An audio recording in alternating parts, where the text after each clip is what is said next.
The rain was soft that night. Soft enough to make the tents breathe, but not enough to clean the mud. It was the kind of night that made even plastic feel cold. The camp was quiet in that heavy, exhausted kind of way. Parents whispering over rations. Children curled up in donated blankets. A thin radio crackled somewhere far off with a language most couldn't understand. And then came her voice. No microphone, no spotlight, just a girl, small, 14 maybe, sitting on a crate beside tent 19. Her knees were pulled up to her chest. Her clothes were secondhand. Her hair matted from days without proper water. But her eyes, they were open, wide and steady, staring straight into the dark. She wasn't performing. She wasn't trying to be heard.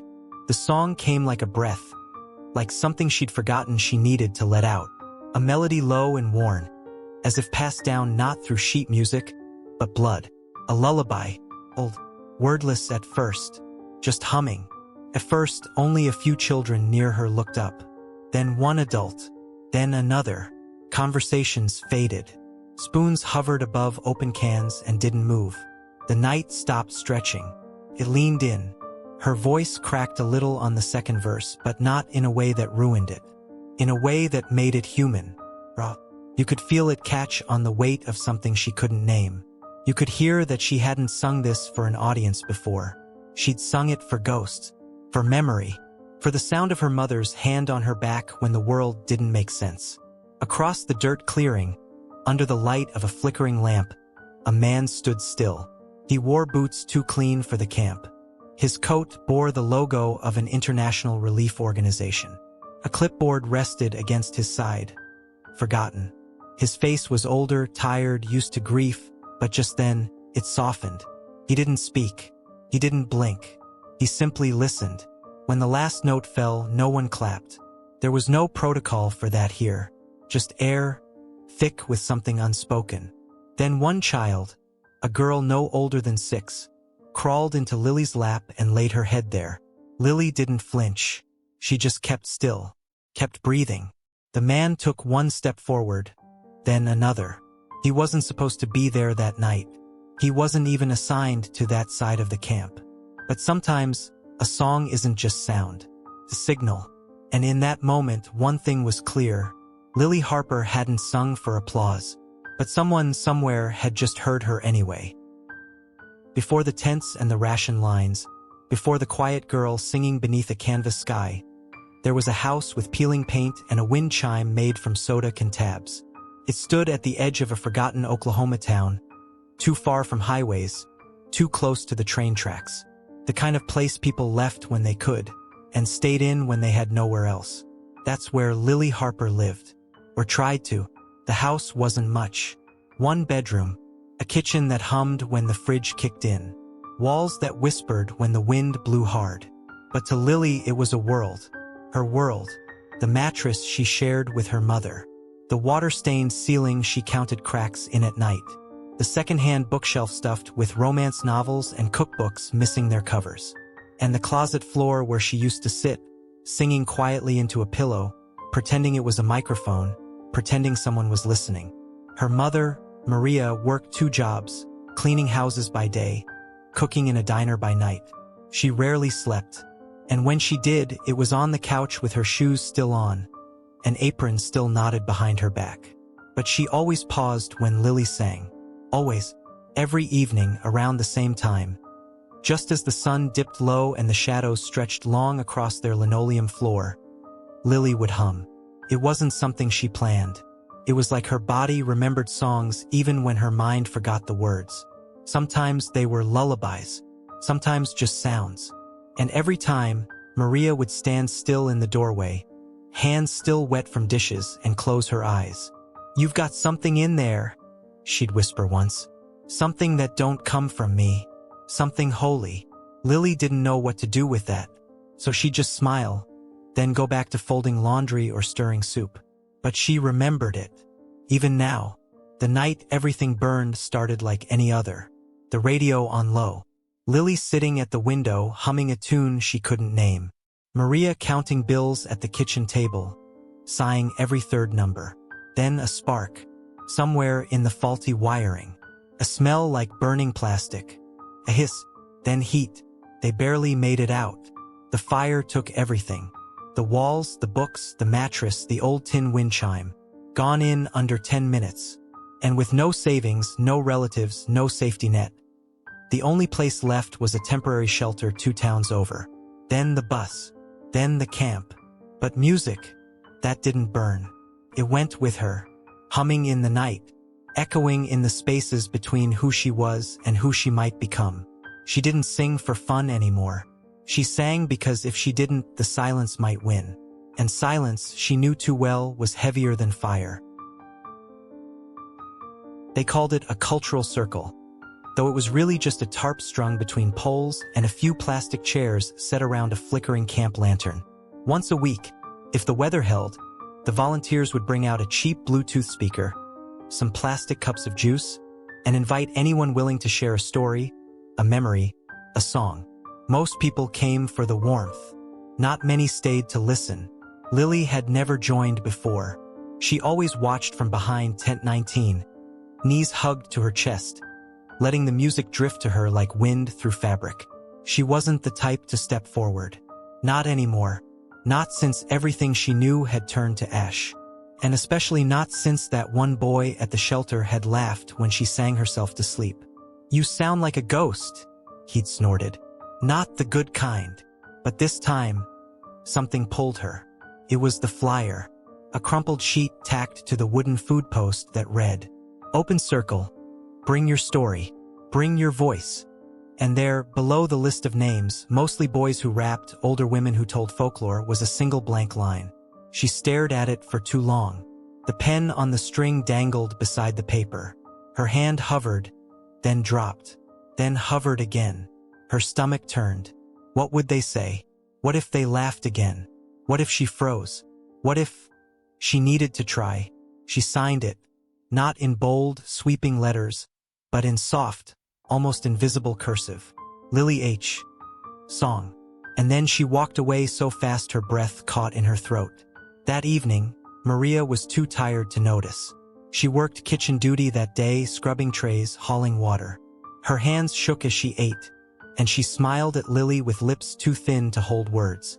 Lily thought about telling her, about asking for advice or permission, but some things weren't for sharing until after they happened.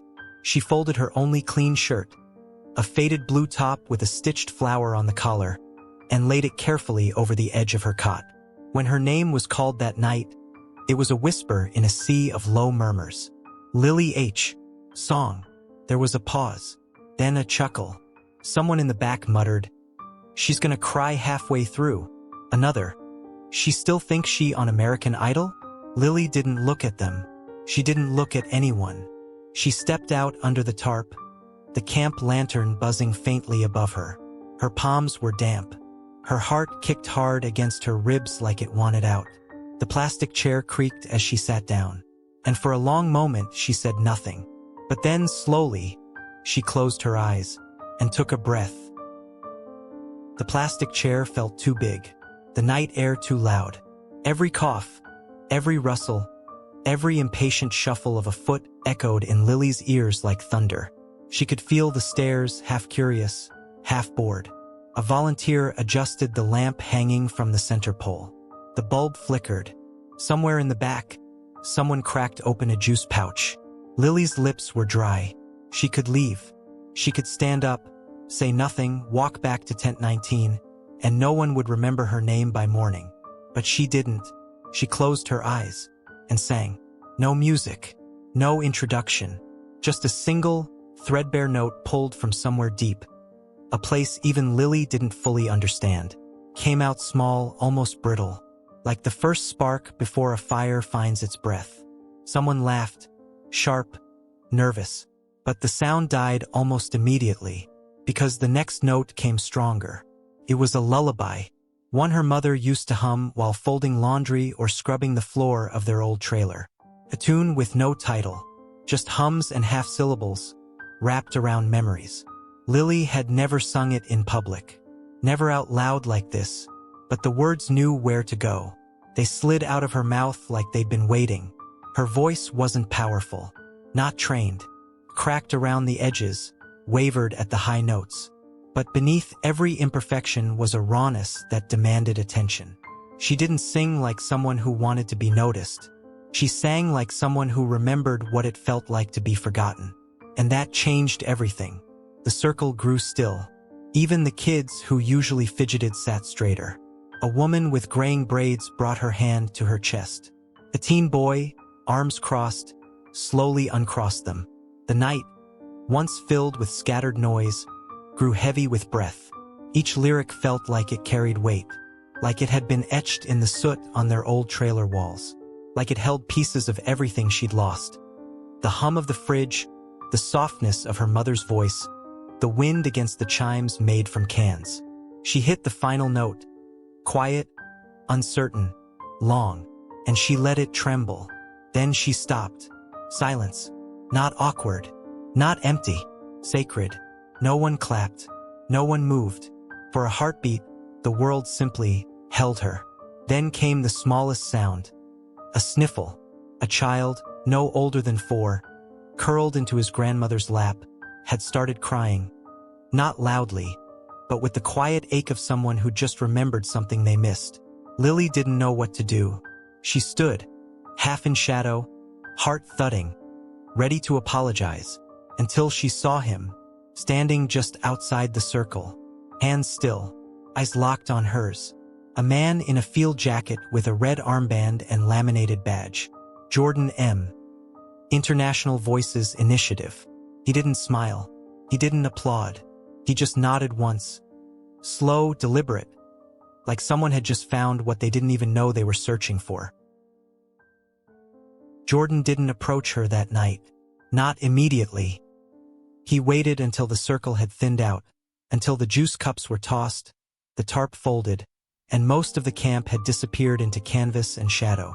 Then he walked, slowly, deliberately, toward Tent 19. Maria was sitting on an upturned crate, rubbing her feet with one hand and holding a cold compress to her wrist with the other. When she saw the man coming, she stood. Not out of fear, but habit. Life had taught her to brace when men in authority walked your way. He introduced himself with a voice calm but practiced. I'm Jordan Morales. I help run a music initiative for youth in conflict zones and displacement camps. Maria blinked, guarded. You in charge of something here? He shook his head. No, ma'am. I was just visiting, evaluating programs for an international summer fellowship. He looked past her then, toward Lily, who was sitting cross-legged just inside the tent, wiping her hands on her pants. Your daughter sang tonight. Maria tensed. Did she do something wrong? Jordan shook his head. She did something I wasn't expecting. She made a room full of grief sit still. That doesn't happen often. He explained the fellowship, a 6-week summer arts program hosted in upstate New York, designed for youth impacted by war, poverty, disaster, sponsored by donors completely covered, including travel, lodging, mentorship. Dozens of countries, hundreds of applicants. He had one remaining nomination slot, and he was offering it to Lily. The tent went silent. Maria looked at her daughter, then back at him. She's not trained. She don't read music. She barely sang out loud until a few months ago. Jordan nodded. That's the point. We're not looking for polish. We're looking for voices that come from somewhere real. But Maria still hesitated. Not because she didn't believe Lily deserved it, but because the world had never offered them anything without strings. What happens if she fails? She asked. Then she fails, he said. But in the right room, with people who'll see more than failure. That night, Maria couldn't sleep. She paced the gravel outside the tent until her knees ached. She thought about the last job she lost because she missed 2 shifts caring for Lily. She thought about the burned photo albums, the dollar bills in a jar labeled college fund that melted into ash. She thought about everything Lily had carried, quietly, gently, since the fire. By morning, her voice was steady. We'll go, she said. Lily looked up. Even if I mess up? Her mother crouched low, met her eyes. Then you mess up. But you go. She paused. Because I'd rather see you fall on a stage than stay quiet in a camp. The first thing Lily noticed when they arrived in New York wasn't the size of the buildings. It was the sound. Everything buzzed. From the luggage wheels over tiled floors, to the click of heels on concrete, to the multilingual voices moving too fast to catch. Even the air seemed louder. She held Maria's hand tighter than she meant to. Her mother gave it a squeeze back but didn't speak. They were both pretending to be braver than they felt. The music academy was nestled in the woods, north of the city. An old campus with ivy-covered brick, polished floors, and white pianos in nearly every room. It smelled like old books and lemon polish. The brochure had called it a place of healing. A place for young voices the world had tried to silence. But Lily didn't feel heard. Not here. At the welcome orientation, she sat in a sea of perfectly pressed shirts, shiny shoes, and kids with names like Anton, Layla, and Kiara. They passed around sheet music like snacks. Some had their own vocal coaches.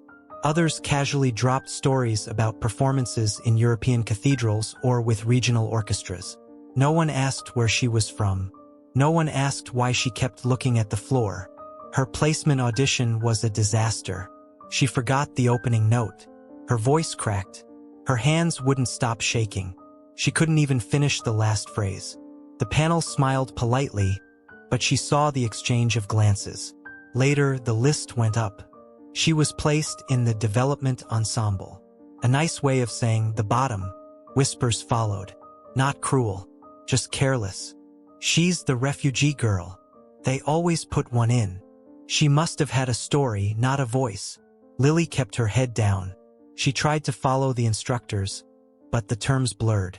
Key signatures and solfege drills spun in her ears like static. Her lungs knew how to sing, but her brain couldn't translate the symbols fast enough. One afternoon, in vocal technique class, she was asked to repeat a simple scale. She missed the interval. Twice. The instructor, a gray-haired woman with tired patience, stopped the piano. "You sing with a lot of emotion, Lily," she said. "But feeling without foundation is just air." The words lodged in her throat like splinters.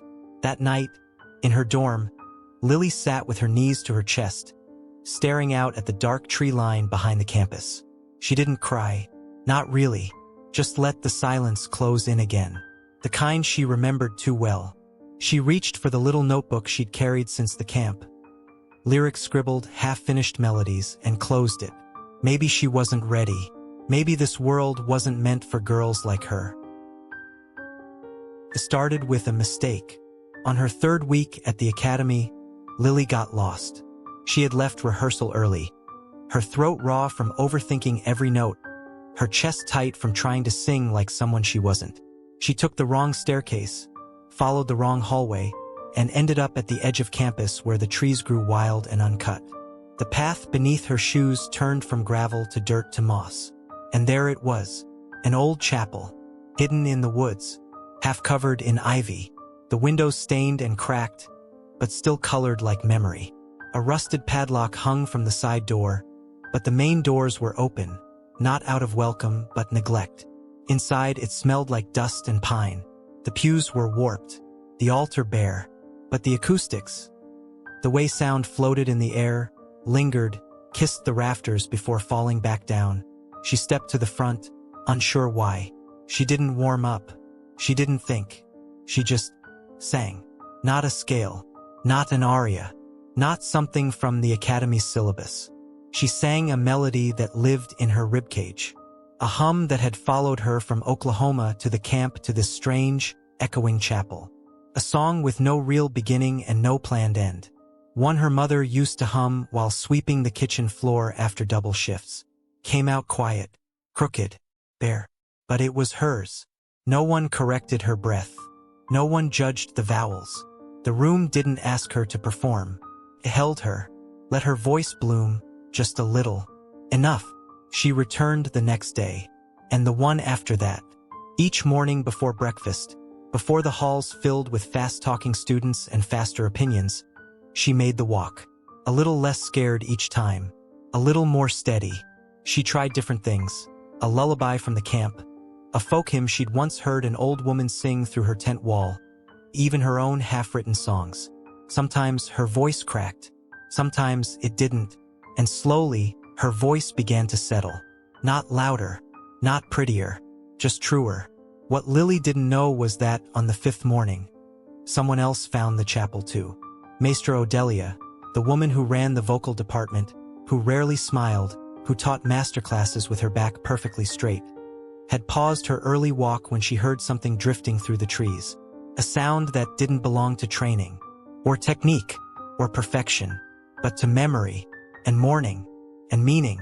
She stood outside for a full 3 minutes, not moving, not revealing herself, then turned around without a word. But the next day, Lily's name appeared on a handwritten notice posted outside the faculty lounge. Private mentorship offer, Lily Harper. Please report to Maestra Odelia's studio.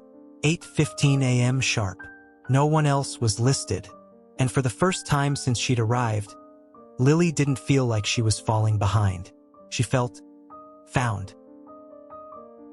The faculty showcase was always the biggest night of the summer. Donors, alumni, journalists, agents from youth conservatories and arts foundations. They all came, dressed in tailored suits and quiet money, to sit in the front row and nod solemnly at technique they barely understood. Most of the students spent weeks preparing. It was their chance to shine, to be discovered. Lily wasn't supposed to be part of it. Not at first, but Maestra Odelia had other plans. A week before the event, she handed Lily a sheet of paper. Blank, except for a line at the bottom. Closing solo, Lily Harper. Lily blinked. She didn't understand. You're giving me the finale? Odelia didn't look up from her tea. No, she said simply. You've earned it. The whispers started before rehearsal even began. Why her? She's not even in advanced vocal. They always push the tragic ones. It's branding. Lily heard it all. And for once, it didn't make her smaller. Because she wasn't singing to prove anything. She was singing to tell the truth. The night of the showcase, the auditorium glowed in warm gold. Rows of white flowers lined the edge of the stage. A grand piano stood in the center, flanked by 2 violinists and a cellist. Everyone else performed in sleek black dresses, formal wear, precise bows. Lily wore a simple gray dress with soft embroidery along the sleeves. Her hair tied back with a ribbon her mother had sewn from an old pillowcase. No makeup, no dramatics, just Lily. When she walked to the center of the stage, there was a pause. The audience shifted. Some tilted their heads. She nodded to the accompanists. Then the music began. It wasn't loud. It wasn't flashy. It was a song she'd written herself. Barely more than a whisper wrapped in melody. It started with breath, moved like memory, and rose not to crescendo but to clarity. The lyrics told no grand story, just the quiet ache of being small, of being overlooked, of surviving fire, of holding on to one note when everything else falls apart. And somehow it wrapped itself around the room. One by one, phones lowered, eyes lifted. Even the alumni who had rolled their eyes at her name now sat forward in their seats, unmoving. And when the final line came, a simple trembling. You don't have to see me. Just hear me once. Lily let the silence stretch. No bow, no smile, just breath. Then, stillness. And finally, as if some current had been released, the audience stood. Not all at once, but in waves. Slow, complete. Even Maestra Odelia rose, her expression unreadable. But her hands were clapping, and that meant more than applause. That meant, you are here, and we know it now. The next morning, Lily didn't wake up to applause. She woke up to sunlight, gentle, golden, filtering through the dormitory window like it had nowhere else to be. Outside her door, someone had slid a note, handwritten, on thick cardstock. Meet with the Academy Board. 3:15 p.m. Administrative Hall. Bring nothing but your voice. Her stomach twisted. She wasn't sure if it was good news or the beginning of the end. Maria had flown in 2 days before, invited by Maestra Odelia, and was waiting in the courtyard now, still wearing the sneakers she'd used scrubbing dishes back home. still gripping a tote bag like she didn't trust the air around her. But when Lily showed her the note, Maria didn't hesitate. She reached out, held her daughter's chin gently. "No matter what they say in there," she whispered, "you've already done more than I ever dreamed. You sang truth into a room full of strangers. That's not nothing, Lily. That's legacy." At 3:15 sharp, Lily entered the administrative hall.